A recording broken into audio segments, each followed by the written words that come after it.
같이 한번 기도하겠습니다. 사랑하는 하나님, 제가 살아가는 삶의 순간순간마다 하나님께서 함께 해주셔서 주님과 함께 살아가는 영원토록 살아가는 그 길이 항상 큰 기쁨의 길이 될 수 있도록 도와주시니 감사합니다. 사랑하는 주님, 무슨 매지컬 파워가 일어나서 내 삶에 있는 모든 어려움과 고난들이 싹 사라져 버리게 되는 하나님 그런 길을 걷지 않는 것이 그리스도인의 삶이라는 걸 알게 해주셔서 감사하고 그렇게 걸어가는 삶의 모든 과정 속에서도 주님이 함께 하시기 때문에 겪는 기쁨들이 무엇인지를 우리가 알고 깨닫고 걸어갈 수 있도록 도와주시니 감사합니다.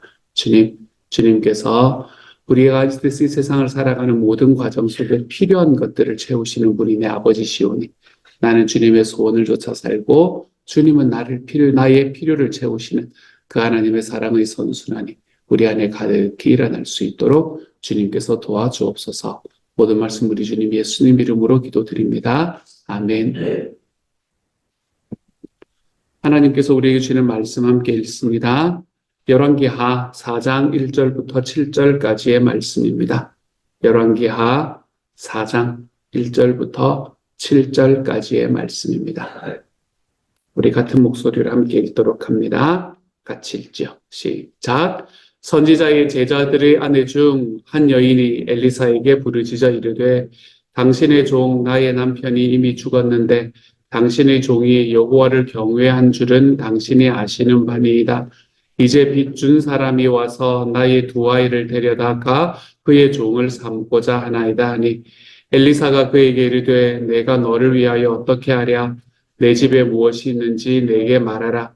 그가 이르되 계집종의 집에 기름 한 그릇 외에는 아무것도 없나이다 하니 이르되 너는 밖에 나가서 모든 이웃에게 그릇을 빌리라. 빈 그릇을 빌리되 조금 빌리지 말고 너는 내 두 아들과 함께 들어가서 문을 닫고 그 모든 그릇에 기름을 부어서 차는 대로 옮겨 놓으라 하니라. 여인이 물러가서 그의 두 아들과 함께 문을 닫은 후에 그들은 그릇을 그에게로 가져오고 그는 부었더니 그릇에 다 찬지라. 여인의 아들에게 이르되 또 그릇을 내게로 가져오라 하니 아들이 이르되 다른 그릇이 없나이다 하니 기름이 곧 그쳤더라. 그 여인이 하나님의 사람에게 나아가서 말하니 그가 이르되 너는 가서 기름을 팔아 빚을 갚고 남은 것으로 너와 내 두 아들이 생활하라 하였더라. 아멘. 열왕기하 4장의 말씀은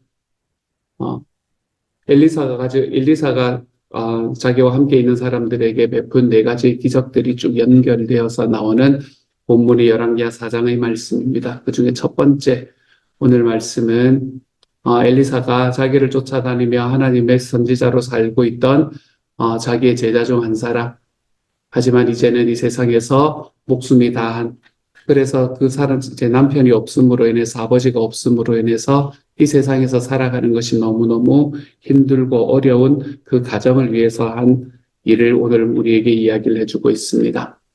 선지자의 제자들의 아내 중이라고 이야기를 하는 말씀이 제일 먼저 나옵니다. 이때 엘리야라는 사람이 보통 성경을 이제 보다 보면 이 하나님의 선지자의 학교를 세운 가장 첫 번째 사람이다. 보통은 이야기를 합니다. 그래서 그 이전에는 선지자들이 뭐 학교 교육을 받고 이러지는 않았었거든요. 그런데 하나님께서 직접 부르시고 이제 이렇게 하셨지만, 선지자의 학교를 세웠던 이제 그런 사람이 바로 엘리야가 성경에서는 처음이다라고 이야기를 하죠. 그래서 그 선지자의 학교를 세웠던 자기 선생님이었던 엘리야의 뒤를 이어서 엘리사가 그 학교를 전체적으로 관장하고 있었을 겁니다. 그 과정에서 선지자의 제자들의 아내 중, 그러니까 거기서 이제 공부하고, 그리고 거기서 하나님의 선지자로서의 훈련을 받던 그런 제자가 한 사람이 있었는데, 그 사람의 아내 중에 한 여인이 이제 엘리사에게 부르짖기 시작을 하는 겁니다. 당신의 종 나의 남편이 이미 죽었는데 당신의 종이 여호와를 경외한 줄은 당신이 아시는 바니이다. 이제 빚 준 사람이 와서 나의 두 아이를 데려가 그의 종을 삼고자 하나이다 하니 그때 당시에는 가장이 없으면 살아가기가 어려운 시절이었거든요. 요즘이야 그래도 많이 힘들고 어렵기는 하겠지만 그래도 이렇게 아내와 그리고 자녀들과 함께 살아가는 것이 살아갈 만한 그런 시기이기는 하잖아요. 그죠? 어떻게든 살 수는 있는 시기이기는 하잖아요. 그렇죠?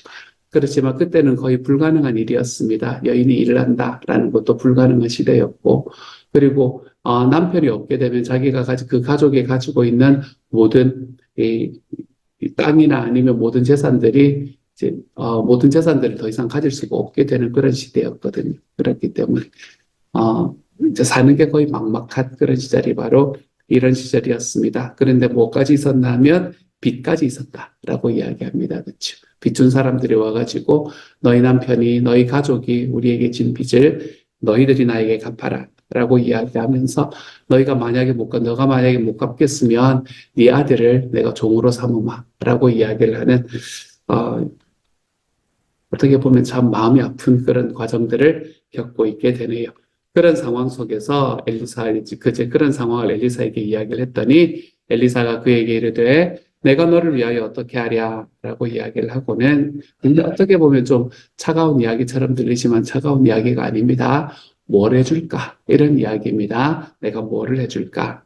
내 집에 무엇이 있는지 내게 말하라. 그가 이르되 기름 한 그릇 외에는 아무것도 없나이다 라고 이야기합니다.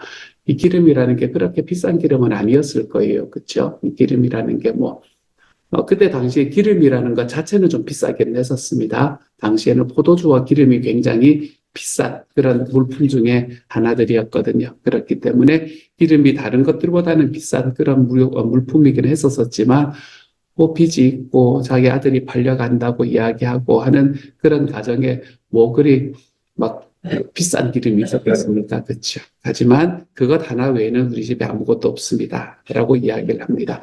그랬더니 너는 밖에 나가서 이웃에게 그릇을 빌리는데 빈 그릇을 빌리되 조금 빌리지 말고 그릇을 빌려와라. 그릇도 없었나 봐요. 그렇죠? 그릇을 빌려와라. 그리고 난 다음엔 두 아들과 함께 들어가서 문을 닫고 모든 그릇에 기름을 부어서 차면 다른 데로 옆으로 이제 옮겨둬라. 처음에는 무슨 이야기인지 잘 몰랐을 것 같아요. 이게 무슨 이야기인가 싶었을 것 같아요. 그리고 난 다음에 여인이 물러가서 그의 두 아들과 함께 이야기한 대로 해보는 겁니다. 어, 이 새끼 뭐라고 그래요? 뭐라 그래요? 동아줄을 잡는 거예요.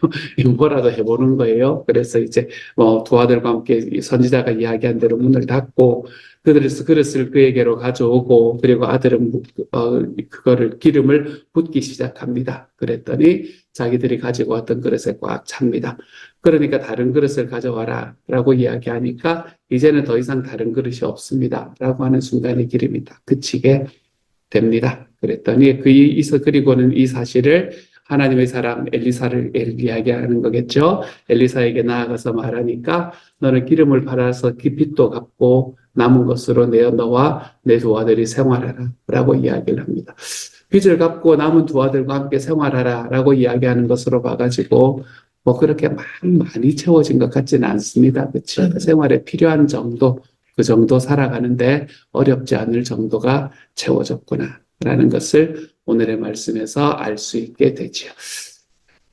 제가 처음에도 말씀드렸듯이 이 메시지는 이야기는 엘리사가 한 네 가지의 이 기적 중에서 이제 첫 번째 기적이다. 이 4장에서 일하는 네 가지의 기적 중에서 첫 번째 기적이다라고 말씀을 드렸는데 이 기적에서 우리에게 하나님께서 주시는 가장 핵심적인 메시지가 뭘까? 여러분 어떤 메시지가 들려지시나요? 보통 이런 스토리 그리고 이런 기적의 이야기 또는 비유의 이야기 이런 것들은 주로 그 안에 메시지를 품고 있거든요. 여러분은 이 말씀을 듣고 여러분은 어떤 메시지를 받으셨습니까? 먼저 이 말씀이 이야기해 주는 것은 딱 하나입니다. 너무나 분명합니다. 결론은 확실합니다. 뭔가 하면 하나님의 사람은 하나님이 책임지신다 이겁니다. 하나님의 사람은 하나님이 책임지신다. 그것이 여러분에게 딱 들려왔으면 이게 오늘의 메시지구나 라고 생각을 하시면 됩니다. 하나님의 사람은 하나님이 책임지십니다. 우리가 평소 때 하는 말로 표현을 하면 우리는 주님의 소원을 쫓아 살아가면 주님께서는 우리의 필요를 채우시는 분이십니다. 그게 하나님이다 라는 걸 우리에게 보여줍니다. 하나님은 우리의 필요를 채우신다라고 이야기하는 것은 이건 참 간단한 이야기 같지만 이 안에는 참 많은 이야기들이 포함되어 있는 것을 깨닫게 됩니다. 먼저 우리가 하나님의 소원을 좇아 행한다라고 말할 때 하나님의 소원은 무엇인가? 이걸 우리가 알아야 돼요. 하나님 우리의 필요를 따라서 채우신다라고 이야기할 때 필요를 따라 채우는 것은 얼만큼을 채우시는 건가? 이걸 우리가 알아야 됩니다. 먼저 하나님의 소원이 무엇인가? 우리 주님의 소원은 너무나 분명합니다. 그렇죠? 주님의 소원은 주님께서는 이 땅의 모든 이들이 하나님께서 예수님께서 세우신 유일한 공동체이자 유일한 유산이신 교회가 하나님의 제자를 세우기를 원하시는 게 주님의 소원입니다. 너희는 가서 제자를 삼아라. 너희는 가르쳐서 제자를 삼고 너희는 세례를 주면서 제자를 삼아라. 이야기하시는 그 주님의 말씀, 그 주님의 유언에 쫓아서 우리는 주님의 다른 말씀들은 다 지키며 살아가지 못한다고 하더라도 주님이 땅에서 마지막 하셨던 말씀이 유언만큼은 좀 지키면서 살아갑시다 라고 이야기하면서 걸어가는 그 길. 그래서 우리가 주님의 소원을 쫓아 살아간다는 것은 우리가 가서 제자를 삼는 일이 주님의 소원이다라는 것을 우리는 분명하게 알고 있습니다.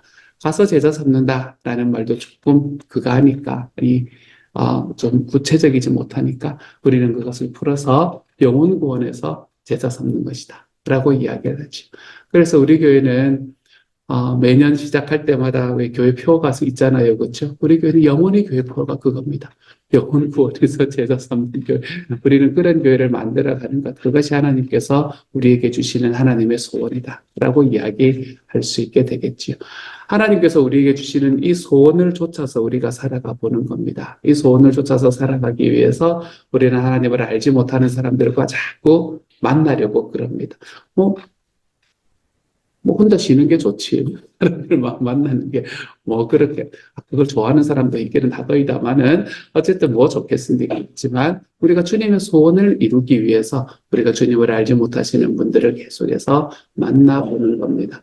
그분들에게 우리 주님의 말씀을 어떻게든 한번 전해보려고 노력해 보는 것, 그런 삶을 살아가는 것이 우리가 하나님께서 우리에게 주시는 소원을 이루기 위해서 우리가 살아가 보는 거죠. 선지자들이 그런 거 한 사람들이었지 않겠습니까? 그렇죠? 오늘 말씀에서 나타나는 이제는 주님을 만나서 있을 이 선지자 중에 한 사람도 아마 그 일을 하며 평생을 살아갔던 사람이었을 겁니다. 그렇게 우리가 주님의 소원을 쫓아 살아간다라는 건 영혼 구원에서 제자 양육하고 하나님께서 이 땅에서 나와 함께 주시는 사람들 속에 아직 주님을 알지 못하는 사람들에게 주님을 전하는 일, 우리가 거기에 집중하며 살아가 보는 것, 그것이 주님의 소원이라고 한다면 그 우리의 필요는 무엇인가? 하나님께서 우리의 삶의 필요를 채우신다라는 말은 먼저 이 필요라는 단어가 욕심이 아니라는 것을 우리가 좀 기억할 필요가 있습니다. 우리가 욕심을 따라 채우는 게 아니다. 하나님 우리의 욕심을 따라 채우는 것이 아니라 우리의 필요를 따라 채우신다 라고 이야기하는 것을 우리 오늘의 말, 아까 이야기 드렸던 그 이야기에서 우리는 바라볼 수 있게 됩니다.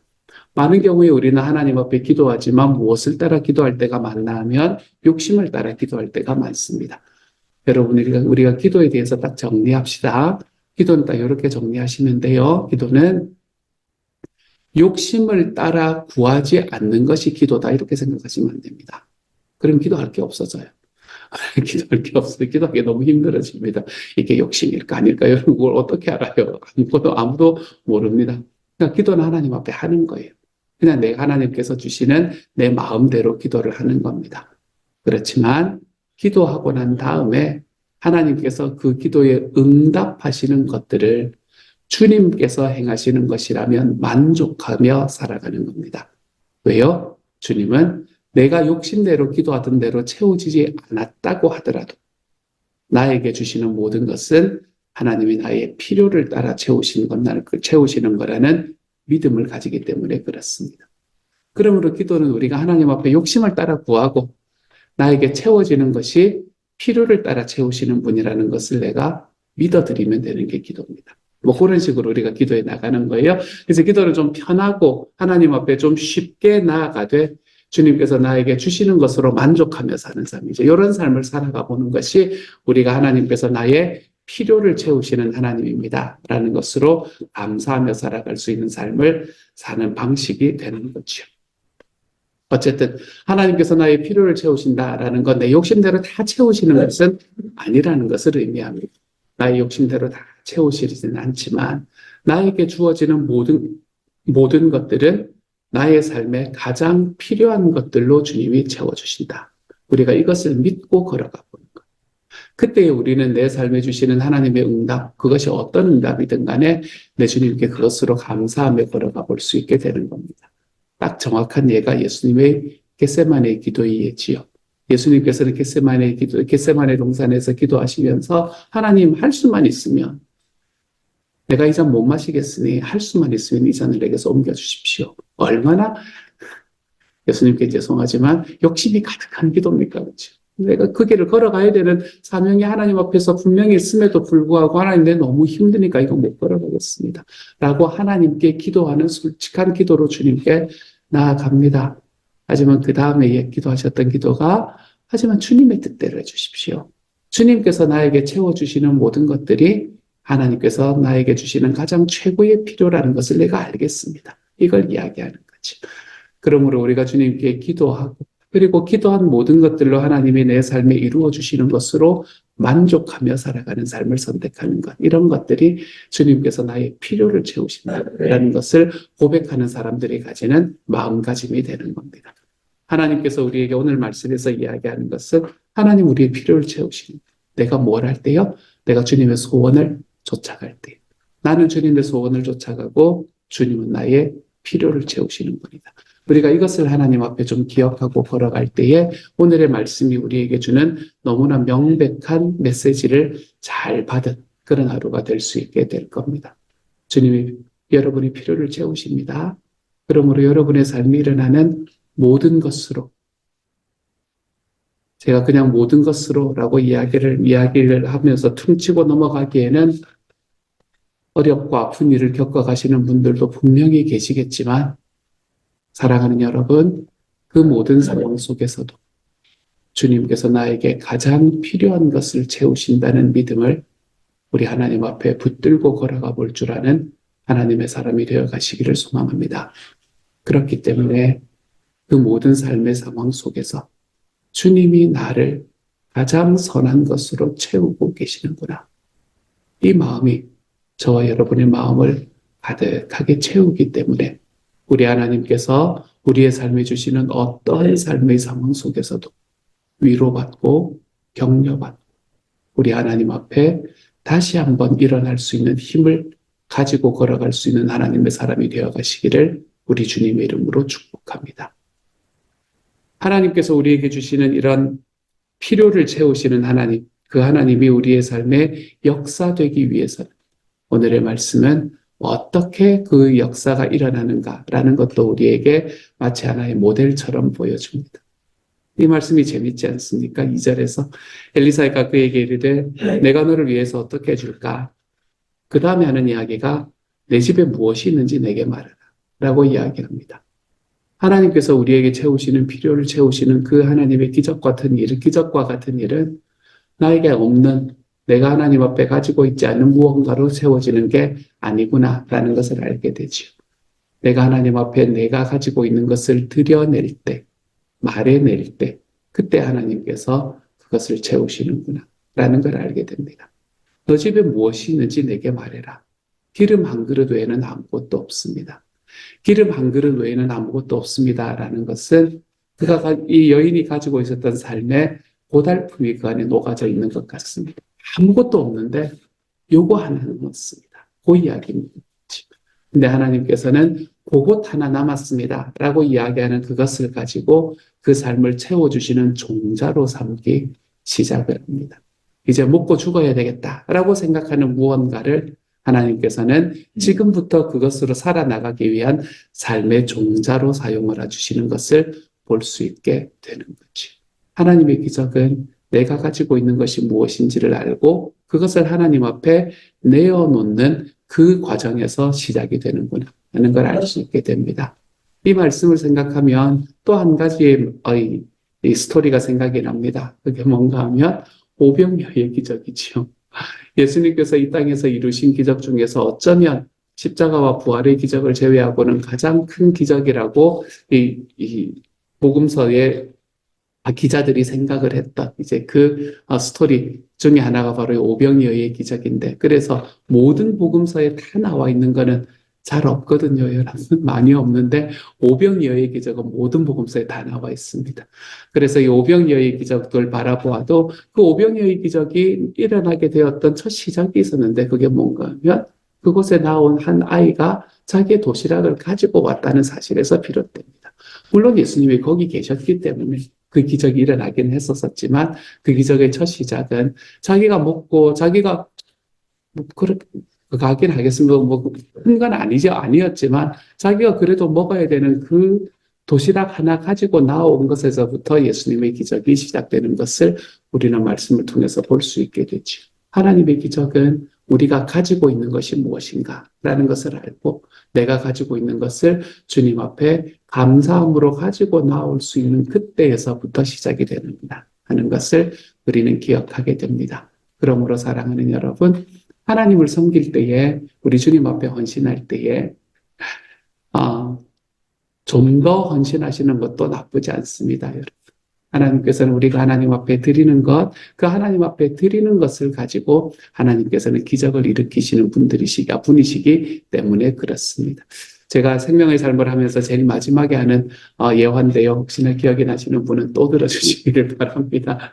옛날에 한 기사가 있었습니다. 그 기사가 이제, 그 자기 영지를 이렇게 돌아보기 위해서 그거를 나갔는데, 이 순찰을 나갔는데, 그렇게 나가는 중에 누구를 만났나 하면 강변에서 이 마법사를 만나게 됩니다. 그래서 그 마법사가 이 기사 앞에 나타나가지고 뭐라고 이야기하냐면, 기사님, 앞으로 좋은 일이 일어날 거니까, 저기, 이제 그 강변에 있는 이 돌을 주머니에 넣고 가십시오. 이제 이렇게 이야기를 합니다. 그리고는 뿅 하고 사라졌어요.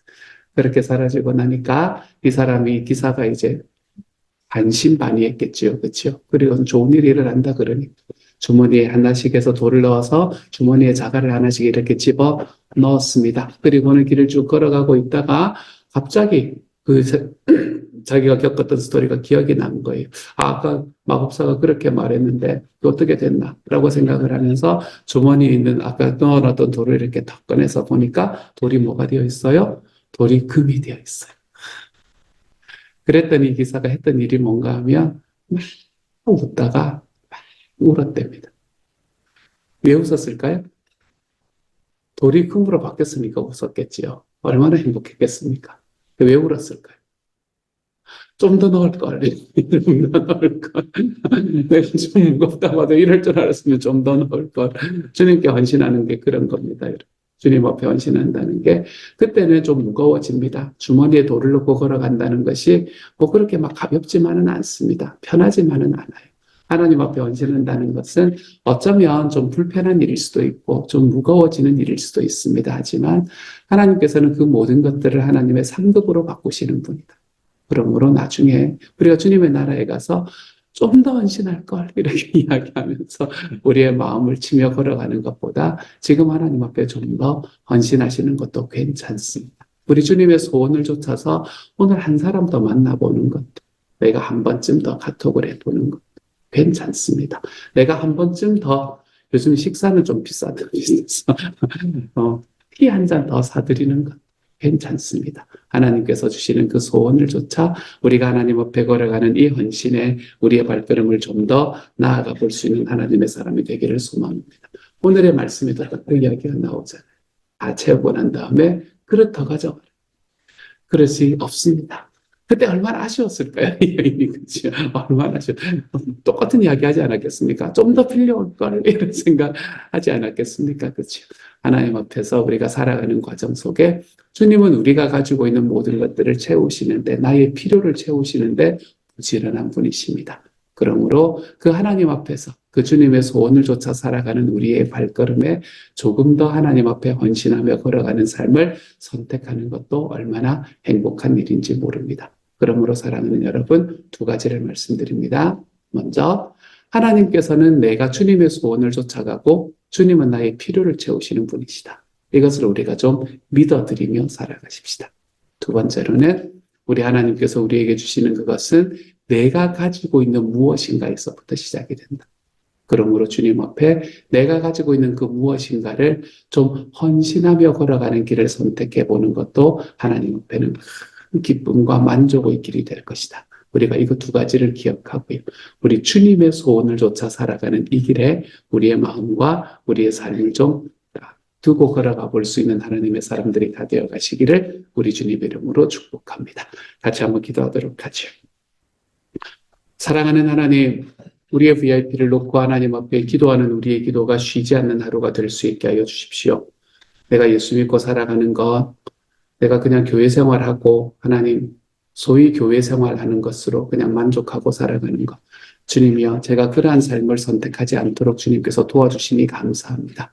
주님께서는 영혼 구원에서 제자 삼는 길이 교회의 존재 목적이다 이야기하셨으니 사랑하는 하나님, 우리가 오늘 이 주님께서 우리에게 말씀하시는 이 주님의 소원을 쫓아 살아가 우리가 주님의 소원을 쫓아 살아갈 때 주님은 우리의 필요를 채우시는 그 놀라운 역사가 우리의 삶에 늘 일어날 수 있게 하여 주옵소서. 언제나 처음에는 내가 가지고 있는 것을 드리는 것에서부터 시작을 할 겁니다. 하지만 그 모든 것에서 주님께서는 넘치게 채워질 만큼 채우시는 분이 우리 하나님이심을 기억할 수 있게 하여 주시고, 주님이여, 내가 가지고 있는 그것, 내 하나님 앞에 내 것이라고 생각하는 그것, 주님이여, 나의 시간, 내가 가지고 있는 적은 물질, 하나님이여, 이런 것들 주님의 소원을 위해서 좀 더 희생하고 내어놓을 때마다 하나님께서는 우리의 삶에 하나님께서 보여주시는 놀라운 열매들이, 영혼 구원의 열매들이 주님 가득해질 수 있는 하나님의 사람들이 다 되도록 주여 도와주옵소서. 모든 말씀 우리 주님 예수님 이름으로 기도드립니다. 아멘. 하늘에 계신 우리 아버지, 아버지의 이름을 거룩하게 하시며 아버지의 나라가 오게 하시며 아버지의 뜻이 하늘에서와 같이 땅에서도 이루어지게 하소서. 오늘 우리에게 일용할 양식을 주시고 우리가 우리에게 잘못한 사람을 용서하여 준 것 같이 우리 죄를 용서하여 주시고 우리를 시험에 빠지지 않게 하시고 악에서 구하소서. 나라와 권능과 영광이 영원히 아버지의 것입니다. 아멘.